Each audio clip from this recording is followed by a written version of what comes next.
Bonjour, ici c'est Xavier. Je vous embarque avec moi pour une nouvelle série de petites vidéos, un nouveau road trip, direction le Portugal. On met les compteurs à zéro. Allez, c'est parti.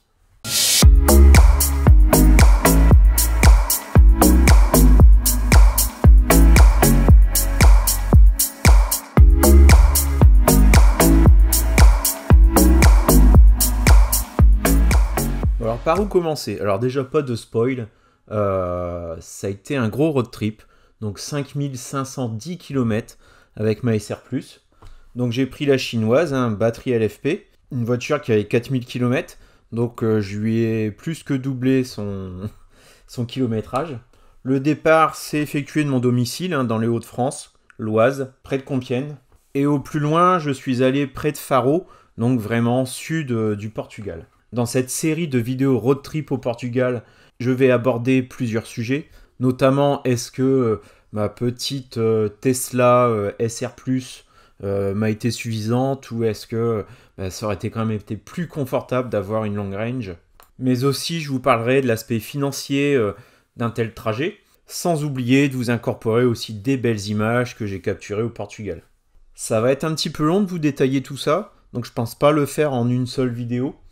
Mais je vais essayer de les poster dans une périodicité assez rapprochée.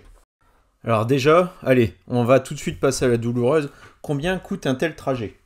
Alors ce qui est super cool, c'est que depuis le site de Tesla, on peut aller exporter sous forme de fichier Excel les sessions de recharge. Donc je sélectionne le bon véhicule, j'y insère des dates et je clique sur export. Bon, vous avez vu, mes coûts sont à zéro. Normal, c'est grâce au parrainage. Mais grâce à l'export Excel, je vais pouvoir visualiser le coût que cela aurait eu sans parrainage. Donc je vais faire l'exercice sur mon premier trajet, qui était celui de mon domicile jusqu'à Porto, soit 1750 km. Alors ce que vous pouvez remarquer, c'est que j'ai effectué 9 recharges, soit une moyenne d'une recharge tous les 200 km. En dehors d'une bonne portion de nationale, la N10, entre Poitiers et Bordeaux, tout le reste est fait en mode autoroute, hormis les quelques sorties et entrées pour aller au superchargeur. Alors l'export Excel, on peut voir que c'est arrondi, je pense, au kilowattheure inférieur, peut-être supérieur, je ne sais pas. Bon, on va prendre quand même ça comme valeur. Alors au total, sur mes 9 recharges, j'ai utilisé 296 kWh. Et si on fait le total du coup, ça aurait représenté 104 €. Ce qu'on peut voir, c'est qu'il y a certains superchargeurs qui sont plus chers que d'autres. Par exemple, à Bayonne, c'est 40 centimes du kilowattheure, alors qu'en Espagne, on en a quelques-uns à 29 centimes. Alors, ce qui n'apparaît pas dans cet export Excel, c'est ma première charge, puisque je suis parti de mon domicile avec mes 100%. Donc, vous pouvez ajouter 7-8 € pour une recharge au domicile. Par contre, ma dernière charge, je l'ai faite à quasi 100%, parce qu'ensuite, je n'avais pas de point de charge en arrivant sur Porto. Donc j'ai préféré recharger à fond, même si ce n'était pas nécessaire. Donc en coût annexe, bien sûr, il y a les péages autoroutiers. Donc j'ai fait mon petit calcul, ça avoisine les 85 €. Donc tout ça, c'est pour un seul aller. Descendre en Tesla des Hauts-de-France jusqu'à Porto, il y en a pour un petit peu moins de 200 €. Bon, ensuite, je le dis ou je le dis pas?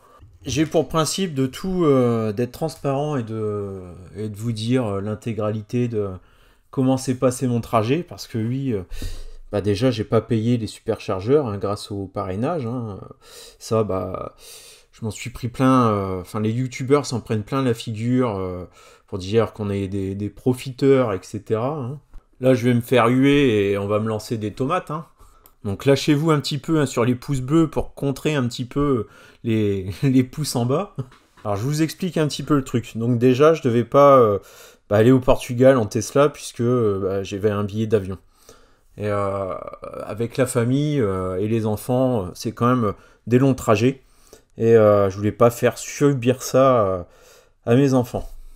Donc en gros, je suis parti une journée avant eux. Et de leur côté, ils ont pris l'avion. Donc le but, c'était d'arriver à Porto, à l'aéroport, les accueillir et les amener au logement.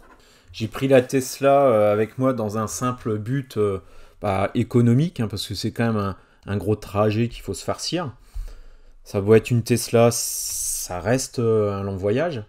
Mais une fois sur place, je m'étais dit, ça serait quand même vachement sympa d'avoir la Tesla. Et puis, c'est au moment où j'ai regardé les prix des locations, peut-être un petit peu tardivement les locations de voitures. Donc pour avoir une bonne familiale, puisqu'on est 5 sur place, ça faisait un coût d'environ 6 à 700 euros. Sans les options, donc il me faut un réhausseur, donc il me faut aussi peut-être une assurance en cas de pépin. Hein, touchons du bois, mais j'ai toujours peur un petit peu de ne pas avoir une rayure, même soit de la faire, ou soit ne pas l'avoir au moment de la prise du véhicule et puis qu'on me la facture ensuite. Enfin, lorsqu'on regarde les commentaires sur les loueurs dans des tarifs corrects, ça fait un peu flipper. Donc j'ai pris la décision de partir seul avec la Tesla et d'embarquer par contre tous les bagages de la famille avec moi. Donc j'étais plutôt bien chargé. Et là je me suis dit, c'est quand même dommage d'être seul dans un véhicule et de faire un long trajet comme ça. Et puis je vais m'ennuyer en fait, ça va pas être super... ça va être long, là, arrivé à un moment, je pense que je vais le regretter d'avoir pris la Tesla tout seul pour faire un aussi long trajet. Donc pour la première fois de ma vie, je me suis inscrit sur Blablacar et j'ai proposé du coup le trajet. Et puis là, je suis plutôt bien tombé parce que j'ai aidé pas mal de personnes je suis tombé pile sur le départ en vacances avec des grèves de train. Donc la SNCF choisit bien son moment pour faire ces petites grèves. Et très rapidement, la voiture s'est remplie. Donc j'ai eu en tout 9 personnes que j'ai pris sur la route et que j'ai été posé à différents points. Donc à la base, j'ai surtout fait ça pour pas être seul sur ce trajet, pouvoir discuter avec des gens et que ça semble moins long. Donc effectivement, par contre, comme je ne paye pas les supercharges Tesla et qu'en plus j'ai pris des personnes en Blablacar, le Blablacar m'a remboursé l'intégralité de mon trajet autoroutier. Voilà. Donc j'ai pas pratiqué des hauts tarifs, hein, je suis resté dans ce que Blablacar m'a proposé en vert. Hein. Donc d'ailleurs les personnes m'ont remercié en me disant c'est étonnant, le trajet était 3 fois moins cher que ce qui est habituellement proposé. En même temps je me voyais pas proposer quelque chose de vachement cher, puisque de toute façon je paye pas d'essence, les supercharges sont gratuites. Je n'ai de mon côté que le coût autoroutier, puis le but c'était de ne pas être seul en trajet. Mais donc ce trajet ne m'a rien coûté. Et il a été même bénéficiaire de 20 euros. Donc voilà, comme ça fera un argument de plus, hein, à tous les rageux. Les youtubeurs, enfin en tout cas moi, j'ai la supercharge offerte et en plus, je gagne de l'argent en roulant.